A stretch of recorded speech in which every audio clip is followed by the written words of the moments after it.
चत्वारिंशो अध्याय। सनत कुमार बोले, हे व्यास, शिव जी का अभिप्राय जानकर उस दैत्यराज ने गदा लेकर देवगढ़ों से सर्वथा अभेद्य गिल नामक दैत्य को आगे कर सेना के सहित शीघ्र शिव जी की गुफा के दरवाजे पर पहुंचकर वज्र के समान तीखे शस्त्रों से प्रहार करना प्रारंभ कर दिए। कुछ दैत्यों ने वीरक पर और कुछ दैत्यों ने पार्वती पर शस्त्रों से प्रहार किया। कुछ दैत्यों ने गुफा के मनोहर द्वार को तोड़ दिया, कुछ ने द्वार पर लगे पत्र पुष्प फल मूल तथा मनोहर जल एवं उद्यान मार्गों को नष्ट कर दिया, कुछ ने प्रसन्न होकर पर्वत के दीप्तिमान शिखरों को तोड़ दिया। तदंतर त्रिशूल आदि शिव जी ने कुपित होकर अपनी सेना का दारुण भूतगणों का तथा सैन्य सहित विष्णु आदि देवगणों का स्मरण किया। शिव जी के स्मरण करते ही रथ गज घोड़े बैल गाय ऊंट गधी पक्षी गढ़ सिंह व्याघ्र मृग सूकर सारस मीन मत्स्य शिशुमार सर्प सैकड़ों पेट प्रसाद दिव्य विमान तालाब नदी नद पर्वत पहाड़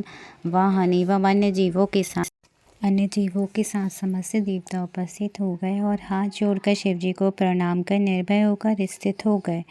उनके अनंतर शिव जी ने वीरक को सेनापति बनाकर थके वाहन वाले उन देवताओं एवं युद्ध में निश्चित विजय पाने वाले प्रधान वीरों को भेजा। महेश्वर के द्वारा भेजे गए उन सभी देवगणों ने सील सहित दैत्यराज की सेना के साथ निरंतर प्रलयकाल के समान मर्यादाहीन घनघोर युद्ध किया। तब पिघसनी युद्ध करते हुए ब्रह्मा विष्णु सूर्य चंद्र आदि समस्त देवों को क्रोधपूर्वक निगल लिया। इस प्रकार विगस के द्वारा अपनी समस्त सेना के निगल लिए जाने पर केवल वीरक रह गया। तब संग्राम भूमि को छोड़कर उस गुफा में प्रवेश कर सिर झुकाकर कामशत्रु शिव जी को प्रणाम करके वक्ताओं में श्रेष्ठ वह वीरक दुखी होकर उससे सारा वृतांत कहने लगा। ही भगवान विगस दैत्य ने अपनी सारी सेना निगल ली।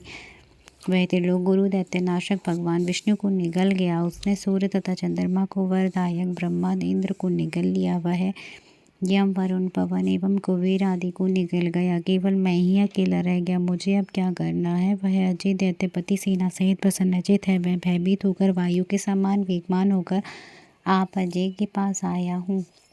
भगवान विष्णु ने अपना मुख फैलाकर कश्यप पुत्र हिरण्यकश्यपु को अपने तीव्र नखों से विदीर्ण किया था। वे भक्तों के वशीभूत हो त्रिलोकी के कंटकों का नाश करने में प्रवृत्त रहते हैं। पूर्व काल में उन्हें वशिष्ठ आदि लोक रक्षक सप्तर्षियों ने शाप दिया था कि तुम दैत्यों के साथ चिरकाल पर्यंत युद्ध करते हुए उनके द्वारा निगल लिए जाओगे। इसके बाद जब विष्णु ने विनम्र होकर मुनियों से प्रार्थना की कि हे मुनिगण, इस घोर शाप को मेरा छुटकारा कैसे होगा। तब क्रुद्ध होकर उन मुनिगणों ने कहा, युद्ध काल में जब घोर बाणों की वर्षा कर विगस नामक दैत्य तुम्हें निगल लेगा, तब तुम अपने घूसों से उसके मुख पर प्रहार कर निकलोगे।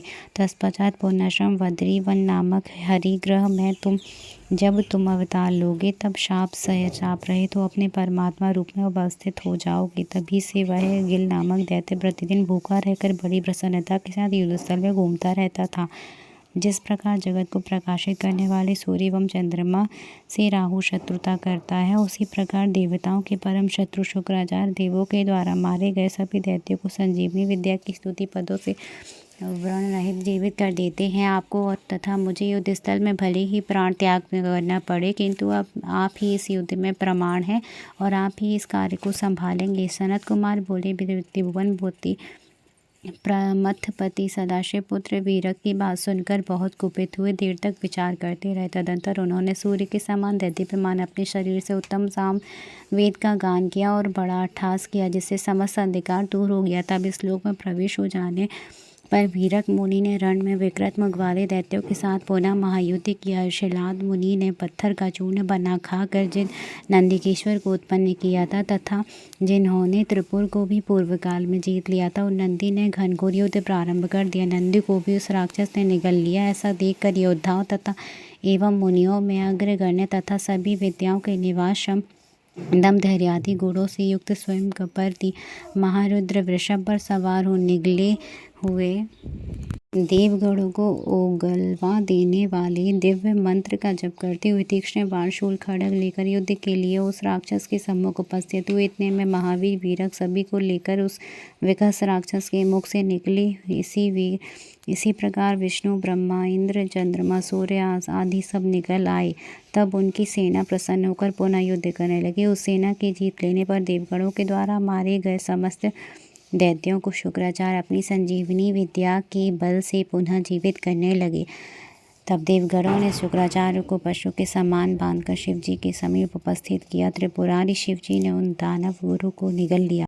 इस प्रकार शुक्राचार्य के विनष्ट हो जाने पर देवताओं ने सारी दैत्य को जीत लिया, विध्वस्त कर दिया और पूर्ण रूप से कुचल डाला। उस समय दैत्यों के शरीर को उत्साहपूर्वक खाने वाले भूतगणों से एवं तीक्ष्ण बाण तथा शक्ति हाथ में लिए नाचती हुई सिरकटे दैत्यों के धड़ों से सारी रणभूमि व्याप्त हो गई। प्रमत्त विताल और अत्यंत रणचोट एवं पंजे वाले पक्षियों एवं नाना प्रकार की भेड़ियों से मरे हुए राक्षसों के मांस को अपने मुख में रखकर आनंद से भक्षण करना प्रारंभ कर दिया। इस प्रकार हिरण्यकश्यप वंश में उत्पन्न हुआ वह दैत्यराज चिरकाल पर्यंत युद्ध करके विष्णु महेंद्र एवं शिव से जीत लिया गया। पराजित होने पर भी वह उस दैत्य की सारी सेना पाताल में, पर्वतों की गुफाओं में एवं समुद्र में छिप गई। अपनी सारी सेना के क्षीण हो जाने पर दैत्य श्रेष्ठ अंधक जो क्रुद्ध होने पर न केवल देवताओं अपितु विश्व का नाश करने में समर्थ था, उसका विष्णु ने गदा के भयंकर प्रहारों से चूर चूर कर दिया। उसने युद्ध भूमि का परित्याग नहीं किया, क्योंकि उसे ब्रह्मा जी का वरदान था। उसके बाद इंद्र के घोर अस्त्रों से पीड़ित हुआ वह दैत्य अपने शास्त्रास्त्र समूहों, वृक्षों, पर्वतों एवं जल के प्रहारों से देवताओं को शीघ्र जीतकर जोर से गर्जना करते हुए प्रमथपति शिव को संकेत के द्वारा बुलाकर युद्ध भूमि में गिरे हुए अनेक प्रकार के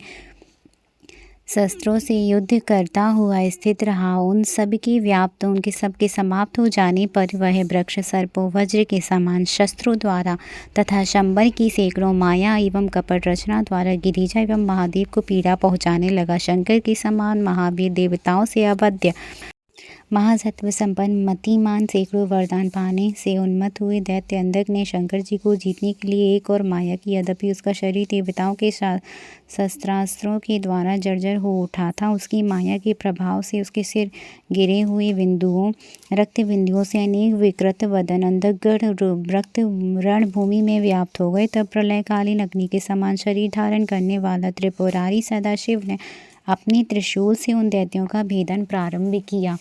इस प्रकार शिवजी के त्रिशूल के प्रहार से आघात से मांस विदीर्ण हो जाने के कारण प्रवाहित रक्त बिंदुओं से अनेक अंधक उत्पन्न होने लगे। तब महाबुद्धिमान विष्णु ने शंकर जी को बुलाकर युग द्वारा अत्यंत विकृत मुकुला उग्र अजय कराल तथा अत्यंत शुष्क स्त्री का रूप धारण कर लिया। अनेक भुजाओं से युक्त तथा कुपित भगवान विष्णु उसी युद्ध स्थल में शंकर जी के कान में प्रकट हुए। युद्ध भूमि में उत्पन्न हुई भी देवी अपने युगल चरणों से पृथ्वी को सुशोभित करने लगी। सभी देवगण उनकी स्तुति करने लगे। उसके बाद शंकर जी की प्रेरणा से शुद्धा से व्याकुल भी देवी मांस की कीच से युक्त उन रणभूमि में दैत्यपति के शरीर से निकले हुए उष्ण सरुधिर का पान करने लगी। इस प्रकार रक्त के सूख जाने पर वह दैत्य अकेला होने पर भी अपने कुल क्रमागत सनातन शास्त्र धर्म का स्मरण करता हुआ अपने वज्र के समान घोषों, जानों, चरणों, नखों, भुजाओं और शूर के द्वारा शंकर से युद्ध करता रहा। इस प्रकार युद्ध करता हुआ रण में शांत हो गया। बाद में क्रुद्ध हुए शिवजी ने अपने त्रिशूल से उसका हृदय विदीर्ण कर दिया और स्थाणु के समान उसके ठूंठ शरीर को त्रिशूल पर टांगकर आकाश में उड़ा लिया। उसका शरीर सूर्य के ताप से सूखने लगा। पवन प्रेरित जलपूर्ण बादलों ने उसके शरीर को गीला कर दिया और उसका सारा शरीर जीर्ण शीर्ण हो गया। सूर्य की किरणों से संतप्त हिमखंडों से खंडित होने पर भी उस दैत्यराज ने प्राण त्याग नहीं किया और वह भगवान शंकर से निरंतर स्तुति करता रहा। यह देखकर करुणासागर परम दयालु भगवान शंकर ने उसकी स्तुति से प्रसन्न होकर उसे गाढ़पद प्रदान किया। उस समय युद्ध के अंत में भुवनपति श्री हरि ब्रह्मा समस्त देवगणों ने शंकर जी की विधि पूर्वक पूजा कर कंधा झुकाकर मनोहर और सार गर्भित स्तुतियों से उनकी स्तुति की और प्रसन्न होकर उनकी जय जयकार करके वे सुखी हो गए। तत्पश्चात भगवान भूतपति नाना प्रकार की सामग्रियों से पूजित देवगणों को सत्कार सहित विदा कर पार्वती के साथ प्रसन्न हो गुफा में क्रीड़ा करने लगे। उस समय वे घोर विघस के मुख से पाप रहित पुत्र वीरक के निकल जाने से बड़े ही प्रसन्न हो रहे थे। जय जय श्री शिव महापुराण 46वें अध्याय की जय हो। हर हर महादेव हर हर महादेव।